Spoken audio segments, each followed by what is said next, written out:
안녕하세요. 오늘 저희랑 같이 볼 얘기는요. 베트남 빈그룹 자회사 VEF, 베트남 전시 박람회 센터죠. 여기서 나온 정말 어마어마한 소식입니다. 무려 435% 현금 배당, 이걸 결정했다는 건데요. 와, 정말 상상하기 힘든 숫자죠. 네, 이 소식 딱 듣고 아니 이게 무슨 일이지 싶으셨을 텐데 저희가 오늘 이 내용을 가지고 VF가 어떤 회사고 또 어떻게 이런 결정을 할 수 있었는지 이게 또 우리랑 시장에 어떤 의미가 있는지 한번 파헤쳐 보겠습니다. 핵심만 빠르게 하지만 깊게 있게 알아볼게요. 자, 그럼 가장 쇼킹한 소식 435% 현금 배당 이거부터 좀 짚어보죠. 이게 정확히 무슨 뜻인가요? 어느 정도 규모예요? 네, 그러니까 주당 액면가 있지 않습니까?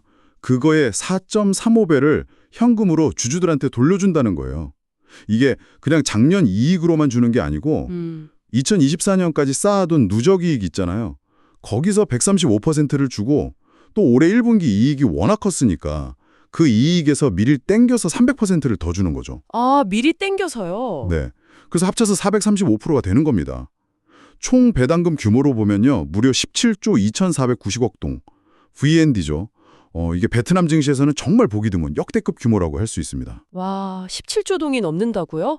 그 규모가 상상이 잘 안 가는데 아니 어떻게 이런 엄청난 배당이 가능해진 건가요? 혹시 최근에 큰 프로젝트 메가 이슈가 있었던 것 같은데? 네, 정확히 보셨습니다. 바로 그 2025년 1분기 실적이 폭발적이었거든요. 1분기 세후 이익만 14조 8,730억 동을 기록했어요. 작년 같은 기간이 한 916억 동 정도였으니까 비교하면 16,135% 증가. 그러니까 뭐 1,600배 이상 그냥 폭증한 거죠. 160배요? 아, 정말 엄청나네요. 비결이 뭐예요, 그게? 역시 그 말씀하신 빈홈스 글로벌 게이트 프로젝트, 이거 일부를 넘기면서 발생한 금융 수임이 결정적이었어요. 이 한 44조 5,600억 동 정도 됐고요. 여기에 뭐 금융이나 다른 협력 사업 수익도 같이 늘면서 이 1분기 실적 하나만으로 올해 전체 이익 목표 있잖아요. 16조 동. 그거의 93%를 벌써 달성해버린 겁니다. 와, 1분기 만에 연간 목표 거의 다 채웠네요. 대단하다, 진짜.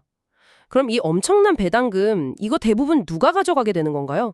투자자 입장에서 중요한 날짜 같은 것도 좀 알려주시죠. 아무래도 최대 수혜자는 지분 83.32%, 그러니까 약 1억 3,881만 주를 가진 모회사, 빈그룹이죠. 임원 배당으로 빈그룹이 가져가는 현금만 해도 약 6,040억 동 정도 됩니다. 상당히 큰 금액이죠. 아, 빈그룹이요? 네. 그리고 투자자분들이 꼭 아셔야 할 날짜는 배당받을 권리가 정해지는 날, 주주명부 확정일이 6월 13일이고요. 실제 지급일은 7월 4일로 예정되어 있습니다. 6월 13일, 7월 4일. 네, 기억해 둬야겠네요. 모회사 빈그룹 입장에서는 정말 큰 현금이 들어오는 거네요.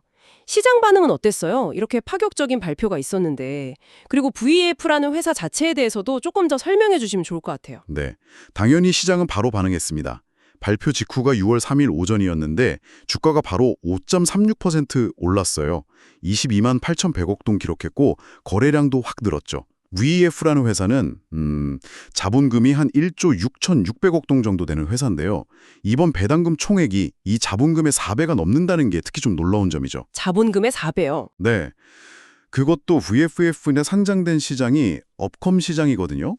하노이 증권거래소 소속이긴 한데 주로 좀 중소형주나 아직 상장 요건을 다 못 갖춘 기업들이 거래되는 곳이에요. 그런 시장에 있는 회사가 이런 규모의 배당을 한다는 건 정말 이례적이라고 볼 수밖에 없죠.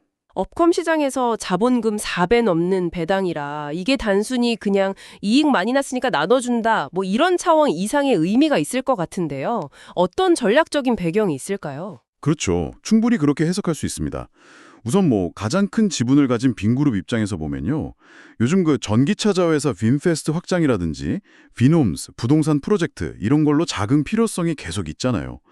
이런 상황에서 이번 배당은 상당한 현금 유동성을 확보하는 아주 중요한 방법이 될 수 있죠. 뭐 재무구조 개선이나 부채 관리 같은 목적도 있을 수 있고요. 아, 그렇죠. 현금 흐름 확보. 네. 그리고 VF 회사 자체로 보면 우리 이렇게 돈 잘 벌고 주주한테 확실하게 돌려준다는 걸 시장에 보여주는 거죠. 투자자 신뢰를 높이는 효과가 있고요. 더 나아가서는 이 업컴 시장 전체에도 좀 영향을 줄 수 있다고 봐요. 시장 전체요? 네. 고배당이라는 게 얼마나 매력적인 투자 포인트인지 보여주는 사례가 되잖아요. 그럼 장기 투자자들이 관심을 가질 수도 있고 다른 업금 기업들한테도 우리도 주주환원 좀 신경 써야 하나? 이런 생각을 하게 만들 수 있겠죠. 당연히 높은 배당 수익률 자체도 매력적이고요. 그렇군요. 정리해보면 VF의 435%라는 정말 놀라운 배당 결정은 그 배경에는 1분기 프로젝트 매각이익이라는 확실한 시반이 있었고 이게 모회사인 빈그룹에는 큰 현금 흐름을 만들어주고 VF 자체의 가치나 더 나아가 업컴 시장 전체에도 긍정적인 신호를 보낸 사건이다. 이렇게 볼 수 있겠네요. 맞습니다. 정확해요. 여기서 이제 우리가 한 걸음 더 들어가서 생각해 볼 만한 건 이거죠. 과연 VEF의 이런 파격적인 결정이 그냥 이번 한 번으로 끝나는 이벤트일까? 아니면 앞으로 베트남 업컴 시장의 다른 기업들에게도 이런 고배당 정책을 좀 유도하는 뭐랄까 신호탄 같은 역할을 하게 될까? 그리고 이 막대한 현금이 빈그룹으로 흘러들어가는 게 결국 빈그룹 전체의 어떤 미래 성장 전략이나 재무 건전성에는 구체적으로 어떤 그림을 그리게 될까? 이런 점들을 한번 계속 지켜보시면 흥미로울 것 같습니다.